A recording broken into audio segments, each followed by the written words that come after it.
this, I was actually thinking of Windows for stuff because I can't stand it. I think I complain like every class how I hate it. Yeah. But I was like, you really don't have, I mean, I know there are like some computer people who are like, oh my god, Linux or whatever, but I can't use Linux. And if something goes wrong, I don't know how to fix that.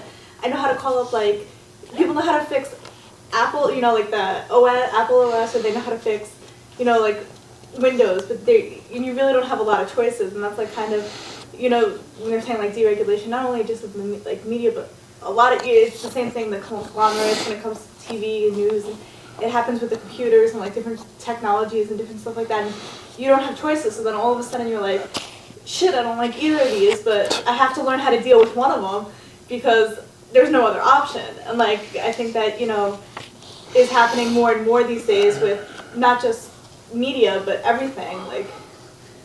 Yeah, that's well said. Yeah.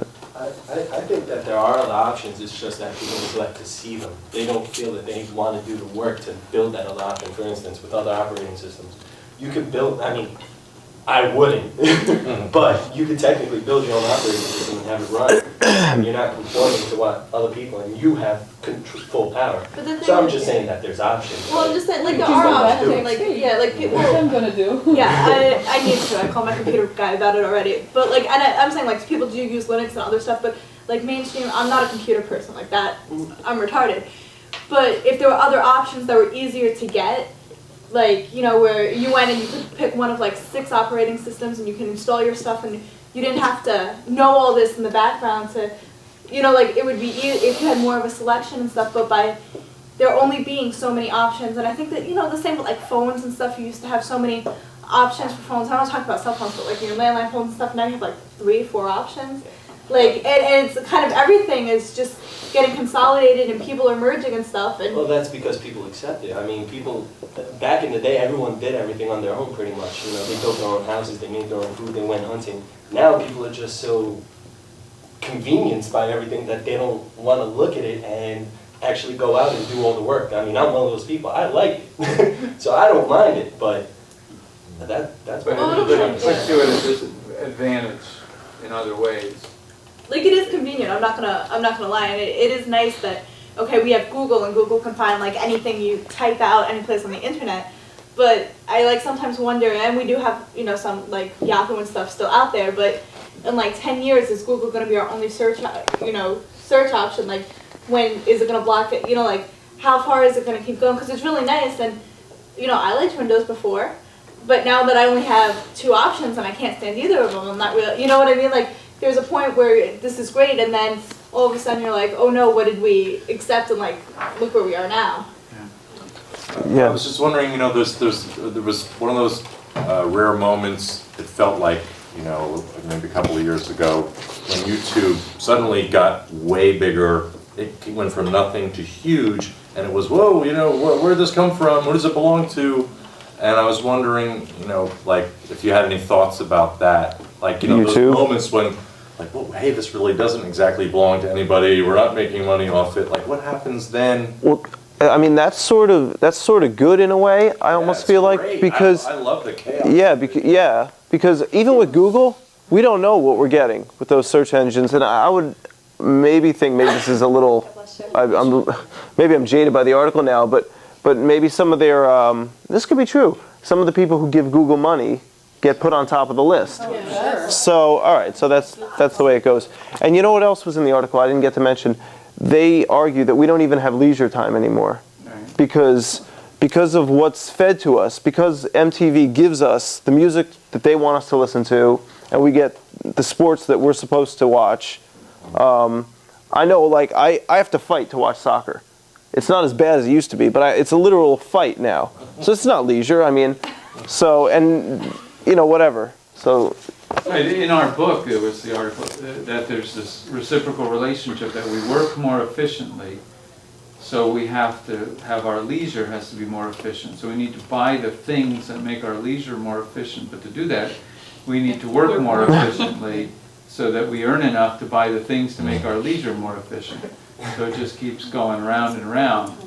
And this is the critical critique of capitalism and media, that it feeds this culture industry that becomes consuming, and someone is benefiting out there somewhere, Everywhere. big time, and we're feeding that. Kind of like the Matrix. but you know, there's the. Well, Thanks. actually, Let's go. Go ahead, Jim. One, two. Oh, you have one? Yeah, All right.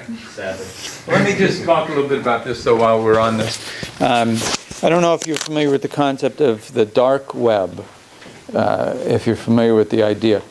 But the search engines and stuff that we have travel certain routes. And there are also, like, other roads out there that are not necessarily connected in the direct, that the search engines make those connections. So there's a whole part of the web that is kind of off the beaten track, so to speak, that you will not get to unless you know particularly how to access it. And then when you're in that, then there's all these other roads and all these other things. Not that it's sinister or anything, it's not, but it just is, again, the issue that we think we're out on the web. We're not out on the web, we're out on a certain part of the web that is returned by the engines we use. There are people who have other engines that search more fully the web, but it's this deception or this distorted false consciousness where we think we have clear access to the whole thing, when we actually have distorted access to a part of it. So this people would love this. They just, and the fact that YouTube or Google get bought out by, who is the guy, Murdoch and Facebook, it's appropriated and absorbed by the machine, by the culture industry. Like rock and roll. Yeah, it all gets, one of the articles we read was saying that by the time an artist gets promoted, they've already been absorbed into the I forget what they called it. The soft machine. Yeah, into this, they've been appropriated by the process, the culture industry. I'm just gonna say with like YouTube, I don't know if you remember or not, but right after YouTube got bought by Google, then they had all the lawsuits. NBC pays to have their stuff, or like has an agreement to have their stuff on YouTube. But like I forget who owns it. I think Viacom, Nickelodeon, all of them. Once they got bought out by Google, then they sued Google for having those shows that were posted, even though they didn't post it there.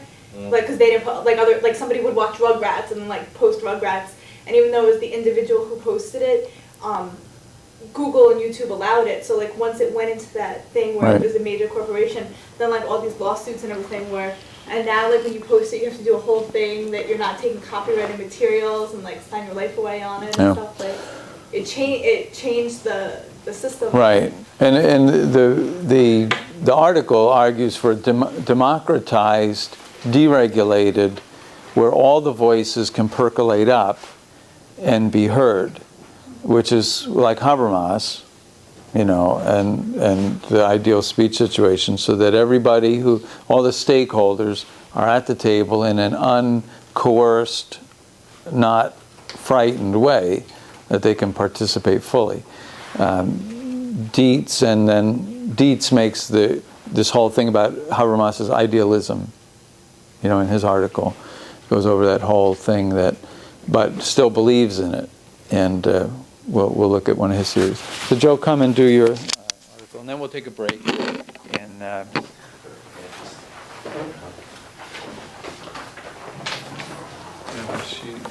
The dark web into Google will it take you to?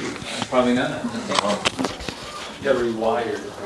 You get like a Halloween thing that comes I read some article like 47 things you need to know about the internet that you don't know. Stocks or whatever, they gave her stocks, just retired and become a millionaire. get in artificial intelligence labs. All right. My article was on the effectiveness of a social norms message. It just so happens that I was actually part of this research because the research was done in Penn State University on June 2003. So I was there during that time, which is kind of cool. Anyway, across campuses, they always want to reduce the dangerous drinking levels among college students. And so they implemented a social norms message, which states that most students drink 0 to 4 drinks when they party. At Penn State, 91% of the students said that they have been exposed to this campaign, and the reason for the study is that the reason why they released the social norms message is because they believe that students will most likely reduce their drinking behaviors if they think that most students on campus only drink 0 to 4 drinks. So the researchers basically examined, what are the drinking behaviors? What are the actual drinking behaviors on campus? Is the message the same as what they intended it to be? Do people believe it? And they came up with 3 hypotheses. Pretty much students will drink, their drinking behavior will be related to their friends rather than the collective whole of the university. Secondly, people who drank 5 or more drinks in one time feel that their friends do as well. And it also says that more binge drinkers than non-binge drinkers will estimate that most other students on campus are binge drinkers. So basically they took a survey of undergraduate students, questioned them extensively, and most of the people who responded were of the age of 21. Now, more than half of the respondents were women and 46% were men. Now, the results is simple. All the hypotheses that they came up with are true. Only 27.4% of the people believed that people only drank 0 to 4 drinks. Also, there's a relationship between the students' own drinking behaviors and that of their friends. And they don't really care what most other people do because the only people that matter to them are their friends. So if you drink 5 drinks, well, all right, I'll drink 5 drinks as well. And most students actually reported drinking 5 or more drinks in one sitting. And of those people who said that they drank more than 5 or more drinks, said that 95% of their friends drank 5 or more drinks, which goes back to the hypothesis. And the campus social norms, basically the 0 to 4 drinks, has little influence on hardcore drinkers who, despite, they know that the campaign message is there, but they don't think binge drinking is a problem. And this message, it doesn't lead to an increase or reduction in alcohol consumption. So basically this is beneficial to me as a socio-psychological approach because of the fact that it studies a campaign, measures its effectiveness, and then in return we could go back, look at it, and reshape our campaign, in which that's what they said needs to be done, because there's different aspects of drinkers within a certain university and each one has to be targeted specifically. Right. Very nice. It's a nice, clean, socio-psychological study about people's perceptions, individual perceptions and behaviors and traits and characteristics of people. So let's ask this question. What would you do with this? Why is this useful communication research? Well, first of all, you would see if the message is actually, how many people actually saw the message. 91% of the students actually know that the message is out there, but that doesn't change their perception at all. So you know that you have to change that. If they don't believe the message, you have to attack it in a different way. They said something about fraternities. 85% of the fraternity and sorority members were binge drinkers. So compared to those who weren't in the fraternity, only around 60% of them were. So you know that you have to just change your message overall to fraternities and sororities. Right. So it helps you to target effective messages. Yes. Right. So now let's think about this for a minute. What criticism would a critical theorist make about this research? Ooh. Yeah, I know you don't have Craig's chart right in front of you. Yeah. Look at it. This is a good question for us because one of the accusations of critical theory is that a lot of other theory is already co-opted into the culture industry or harmful, distorted ideologies, false consciousness. How is this part of false consciousness? Well, you're giving them a message basically that people drink 0 to 4 drinks that just isn't true on campus. So the people releasing the idea that, okay, people drink 0 to 4 drinks, well, who's saying that? They pretty much have the power of establishing what the culture on the campus is, and by them, if they switch the message, 0 to 6 drinks, oh, well, now it's 0 to 6 drinks is the social norm. but how do you know that that's the norm? And, you know, so. Right, so in that sense, it's false. Yes. I want to pull it back from that false consciousness is not about a false information necessarily as much as it is about a totally, a worldview that is missing a perspective. That's what a false consciousness is. It's not that you've got false information, but that you're blind to a whole thing that's relevant to your... Oh, they actually talked about that, but... Andrew?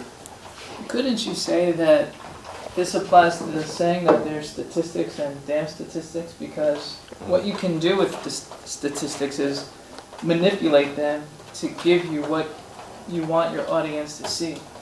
And a problem with this is that a lot of, obviously the survey is conducted on a college campus, so the people taking the survey may answer it, with the thought that, well, if I answer it wrong, and they find out that I'm the one who answered that I'm a binge drinker, I'm going to get kicked out of school. Well, here's the thing. I was part of the whole process, so I know what went on. It was all anonymous, so and they paid you to do it, so it was like, all right, well, they're not going to come after me. It really didn't matter, because I saw everyone there, and they were just like, yeah, I'll be truthful. It doesn't matter. Like, who cares? Spend money on beer? Yeah, I mean, I did that night, yes.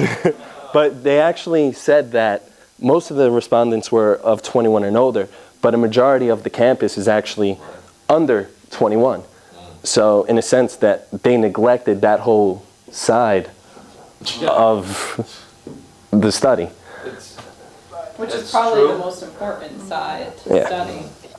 The undergraduate Yeah. part. Okay, so they missed People who that. I mean, it's all undergrads, but they did it mostly in the junior and senior level rather than the Yeah. freshman and sophomore What level. a critical theorist would point out is that there's an implicit acceptance of college culture and of college existence.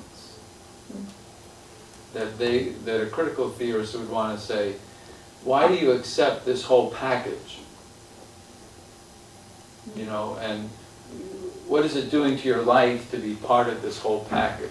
To buy into, okay, I'm in college, I'm in a fraternity, this is what I do. Critical theorists would say, how does that siphon off or turn your whole life in the wrong direction from a life that would be fully human for you and humane for others? So the false consciousness is just buying the whole package in that case. I just want to say, because it kind of reminded me of it, and I always think of it whenever I read a study. When I was in my research methods as an undergrad, my teacher was like, the one thing is, for convenience samples, a lot of things are done on college campuses, and in this case We happens know more to be drinking. about college. But the one thing is that college life itself is just like a little bubble, like the hours that we're awake and how people operate and stuff that. I just always think of it, and it's kind of different for this because this is more just for college people, but to always keep in mind whenever you read a study, if it's done on a college campus, this isn't, kind of like you said, they only did the graduates, this is such a rare, not like the rest of the world that they did this study on, yeah, it shows you, but it doesn't, Yeah, well, keep that in the back. their message was intended. It was Yeah. Well, the message for college students, so it was good for them. It's a very clean socio-psychological article, right? Ooh, that would have been bad. That's right. It just gives a very nice look at that. But do get straight in your mind that false consciousness doesn't mean lies about information. It means that you're not seeing what's in your best interests. That you're thinking something is in your best interests that is really serving the interests of others. That's a false consciousness. So, how about we break though, right? And we'll come back, and I have no clue what time it is. All right, we'll break for 10 minutes, and then we'll come back and finish up with some conversation about critical theory.